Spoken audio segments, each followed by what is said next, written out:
Halo adik-adik, pada video pembelajaran kali ini kita akan mempelajari mengenai siklus air. Adapun KD yang ingin dicapai yaitu menganalisis siklus air dan dampaknya pada peristiwa di bumi serta kelangsungan hidup makhluk hidup. Siklus air.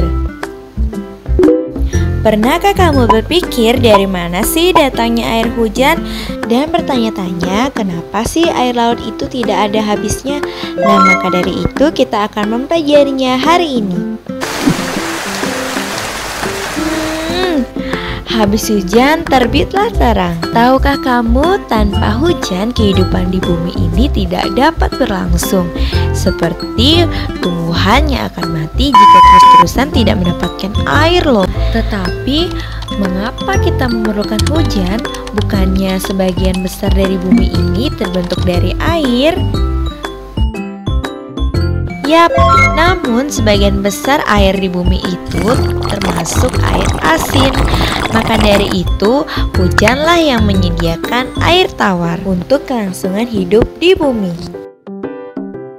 Jadi, dari mana datangnya hujan? Berkat adanya siklus air, persediaan air di planet bumi kita ini tidak akan pernah habis, meskipun digunakan secara terus-menerus.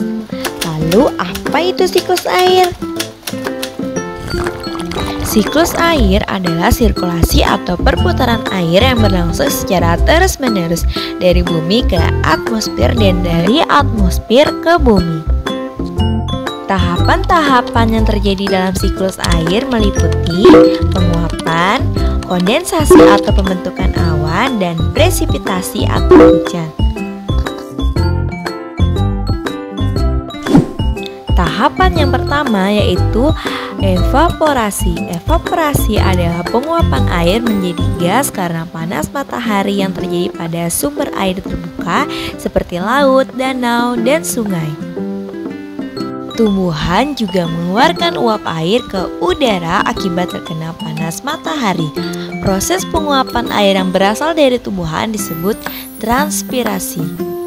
Selain tumbuhan, apalagi yang menghasilkan uap air? Yap, benar, hewan. Hewan juga mengeluarkan uap air loh. Selain hewan, siapa lagi? Yap, tentu kalian juga. Ketika kita menghembuskan nafas, uap air dikeluarkan dari tubuh kita. Saat kita selesai berolahraga, sebagian keringat kita pun menguap.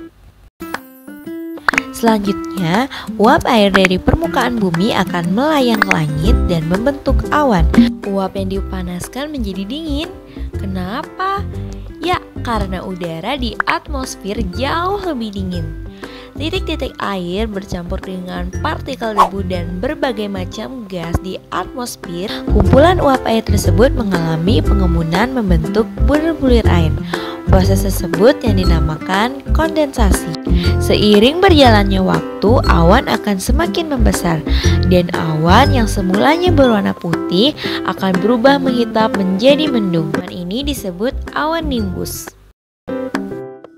Kemudian angin membawa awan ke daratan atau dataran tinggi. Ketika awan menjadi terlalu berat karena banyaknya titik-titik air ini pun mulai jatuh dalam bentuk hujan. Selanjutnya, bulir-bulir air di awan akan turun menjadi hujan. Proses ini dinamakan presipitasi. Lalu, air hujan pun akan mengalir ke dataran rendah. Lalu, kemana perginya air hujan ini? Jadi, sebagian air hujan masuk ke dalam tanah menjadi air tanah yang biasa kita gunakan untuk mandi, mencuci, minum, dan keperluan lainnya.